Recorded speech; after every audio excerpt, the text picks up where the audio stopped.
নমস্কাৰ ঠিক আছে আমাক যে আজি আনিলে অগ্নিগড় বা তেজপুৰ ইউনিভাৰ্চিটিলৈকে আনিলে কিয় বা আনিলে মই মৰমৰ ছাত্ৰ ছাত্ৰীসকল আৰু বিদ্যালয়ৰ শিক্ষক শিক্ষয়িত্ৰীবৃন্দ আমি তোমালোকক আজি PMC আঁচনিৰ অধীনত এক্সপ'জাৰ ভিজিট হিচাপে যি নিৰ্দেশনা আছে সেই নিৰ্দেশনা কাৰ্যকৰী কৰিবৰ কাৰণে আজি তোমালোকক এই ঐতিহাসিক সমল সমৃদ্ধ যিটো অগ্নিগড় বুৰঞ্জীত পঢ়িলে তোমালোকে পাবা এই ঠাইটুকুৰা বৌদ্ধিকভাৱে বা বুৰঞ্জীমূলক এটুকুৰা ঠাই এই ঠাইখনৰ বিষয়ে তোমালোকে কিছু কথা আজি জানিব লাগিব আৰু শিকিব লাগিব কাৰণ কেলৈ অতীতক বাদ দি বৰ্তমানটো সম্ভৱ নহয় আমি যদি নিজৰ ঠাইখনৰ কথা ভালকৈ নাজানো নিজৰ ঐতিহ্য পৰম্পৰাৰ কথা নাজানো তেতিয়াহ'লে আমি বহুত কথাই নাজানিম জীৱনত সেইকাৰণে আৰু চৰকাৰে এটা নিৰ্দেশনা দিছে যে ক্লাছৰুম পাঠ্যক্ৰমতকৈ এনেকৈ গৈ ক্ষেত্ৰ অধ্যয়নৰ কথাবিলাক বেছিকৈ ছাত্ৰ ছাত্ৰীৰ মনত থাকে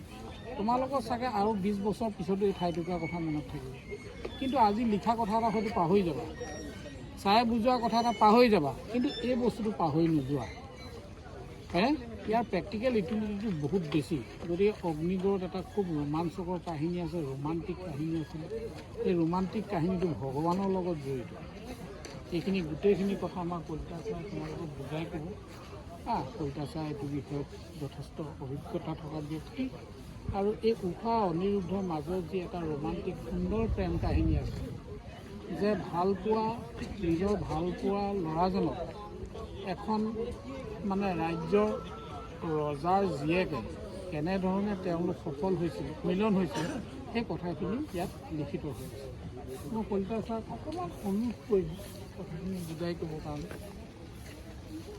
ধন্যবাদ অধ্যক্ষ ডাঙৰীয়া সহকৰ্মী শিক্ষকবৃন্দ আৰু মৰমৰ ছাত্ৰ ছাত্ৰীসকল আজি আমি য'লৈ আহিলোঁ সেয়া হ'ল অগ্নিগড় এই অগ্নিগড়ৰ লগত ভাৰতৰ অসমৰ পুৰণি বুৰঞ্জী জড়িত হৈ আছে বুৰঞ্জীৰ যুগত বানৰজা বুলি এজন ৰজা আছিলে ইয়াতে মহান প্ৰবল প্ৰতাপী ৰজা তেওঁ ভগৱান মহাদেৱ শিৱৰো ভক্ত আছিলে তেওঁৰ এগৰাকী কন্যা আছিলে তেওঁৰ নাম আছিলে ঊষা সেই ঊষাৰ এগৰাকী বান্ধৱী মন্ত্ৰীৰ কন্যা আছিলে তেওঁ চিত্ৰলেখা এই ঊষাই সপোনত এজন যুৱকৰ চেহেৰা দেখিছিলে যিজন যুৱক কৃষ্ণৰ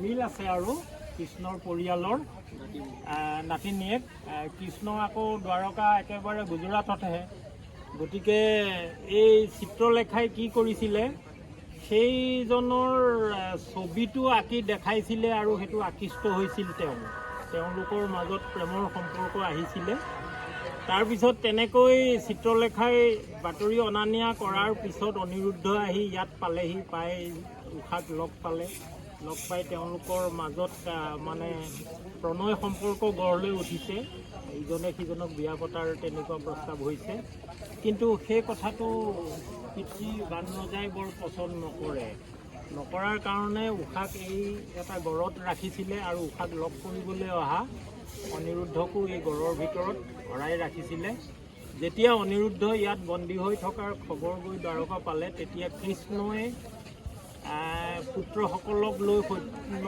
সমন্বিতে আহি বানৰজাৰ লগত যুদ্ধ কৰিছিলে বানৰজাৰ লগত যুদ্ধ কৰা পাছত কৃষ্ণটো ভগৱান আৰু ইপিনে বানৰজাও মহাদেৱৰ ভক্ত গতিকে কৃষ্ণ বানৰজাৰ মাজৰ যুদ্ধ গৈ এটা সময়ত বানৰজাই মহাদেৱক যেতিয়া তেওঁৰ ইষ্ট দেৱতা মহাদেৱক আনোতে এতিয়া কি হৰি আৰু হৰৰ যুদ্ধ হ'বলৈ হ'ল তাৰমানে দুজন ভগৱানৰে যুদ্ধ হোৱাৰ নিচিনা হ'ল কিন্তু হৰে বা মহাদেৱে বুজি পালে প্ৰধানজন যে কৃষ্ণ গতিকে তেওঁলোকৰ মাজত মিলা মিছা হ'ল আৰু হৈ বানেও তেওঁৰ ভুলটো বুজি পালে আৰু মহাসমাৰোহেৰে ঊষাক বিয়া দিলে অনিৰুদ্ধলৈ সেই কাহিনীটো জড়িত হৈ আছে আৰু এই কাহিনীৰ লগত তেজপুৰৰ কাহিনীৰ লগত জড়িত আমাৰ চিত্ৰ নিৰ্মাতা সাহিত্যিক সংগীতজ্ঞ সুৰকাৰ গীতিকাৰ এই জ্যোতিপ্ৰসাদ আগৰৱালা তেওঁ ইয়াৰে আৰু জ্যোতিপ্ৰসাদ আগৰৱালাৰ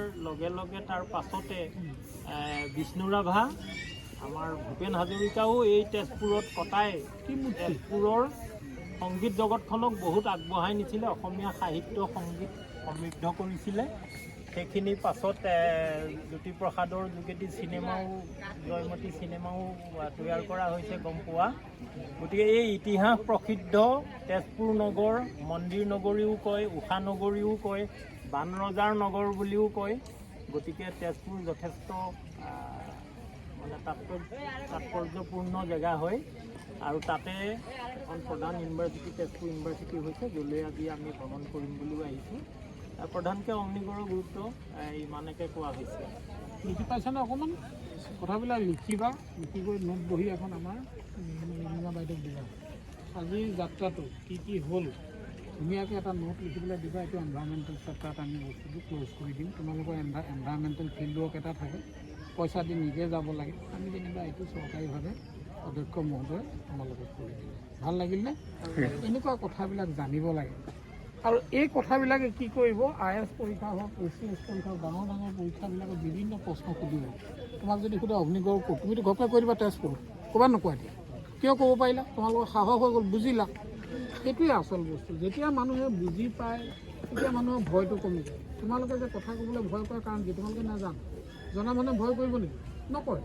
সেই শিকিবলৈ চেষ্টা কৰিব লাগে। আজিয়ে যে চব শিকিম তেনেকুৱা নহয়। সদায় মনত এটা আকাংক্ষিত মন ল'ব লাগে যে মই কিবা শিকিব পাৰোঁ নেকি। আৰু মই সদায় এটা কথা চেষ্টা কৰোঁ, মই সদায় আগত যাওঁ। দেখিছানে? যাওঁনে নাযাওঁ? মই কিয় আগত যাওঁ? যুদ্ধত প্ৰথম কামাণ্ডাৰ আগত যাব লাগিব, পিছত বাকীবিলাক যাওঁ। মই যদি পিছলৈ যাওঁ গোটেই সমাজখন পিছলৈ যাব নাযায়। শিক্ষকসকল দৌৰ মাৰিব। মোৰ সাহসত শিক্ষকসকল থাকিব, মোৰ সাহসত তোমালোক থাকিব। সেইকাৰণে মই আজি এই প্লেটফৰ্মৰ পৰা এটা কথা কওঁ, সদায় আগত যাবা, পিছলৈ নাযাবা কেতিয়াও। পিছলৈ কোন যায়? শিয়াল যায়, সিংহ যায় নেকি? সিংহ হ'বলৈ শিকাইছোঁ মই, বুজি পালা? ভাল অৰ্থত কৈ আছোঁ মই, বেয়া অৰ্থত কোৱা নাই। চব জিন্দাবাদ আছাতো? একবাৰ একেলগে हमें क्या बनाना है? माते नहीं, मात नहीं। हमें क्या बनाना है? कैसे बनाना है? क्यों बनाना है? এইটোৱে হ'ল মূল মন্ত্ৰ। মই দিয়া নাই, এইটো দিল্লীয়ে দিয়া মূল মন্ত্ৰ। PMC স্কুলৰ মূল মন্ত্ৰ হ'ল এইটো, আমি সকলোতকৈ আগত যাব লাগে। সেইকাৰণে মই সদায় আগত যাওঁ। মই আগত গ'লে তোমালোক আগত যাবা, বুজি পালা? এতিয়া বুজি পাইছানে কথা? মই কোৱা কথাবিলাক দিল্লী আৰু গোটেই PMC আঁচনিখন দিল্লীৰ পৰা ডাইৰেক্ট নিয়ন্ত্ৰিত হৈ আছে। কামান দিব, আজি মই ল'ৰা নিব লাগে, মই লৈ আহিলোঁ নে নাই? আহিলোঁ নে নাই? এইটোৱে হ'ল PMC। PMC মানে হ'ল লগে লগে কৰিব লাগিব। ইয়াত পলৰীয়া মিছা ফাঁকি টিচাৰো নাই, ষ্টুডেণ্টৰো নাই, কাৰো নাই। PMC স্কুল মানে সেইখনেই স্কুল যিখনত এক্সাম্পলাৰ শিক্ষক থাকে, এক্সাম্পলাৰ প্ৰিন্সিপাল থাকে, আৰু এক্সাম্পলাৰ ষ্টুডেণ্ট থাকে, আৰু এক্সাম্পলাৰ ইনষ্টিটিউশ্যন হয়। খুব কষ্টৰ বলত PMC পায়, বুজি পালা? ঠিক আছে, অ'কে। এতিয়া আমি যাব লাগে, চাই লোৱা অকণমান।